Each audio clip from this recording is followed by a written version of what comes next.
Hello guys, magluluto po tayo ng kalderetang manok. At ito po yung mga ingredients natin. So ready na yung mantika, lagay ang bawang.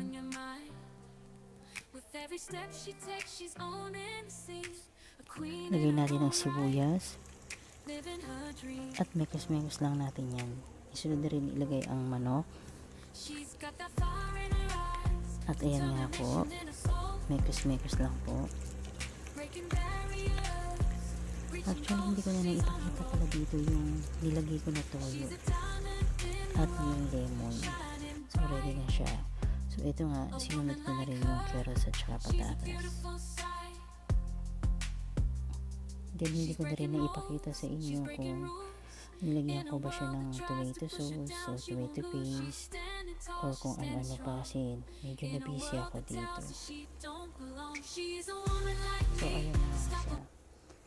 Ready na siya at 5 minutes or 10 minutes, pwede na siya.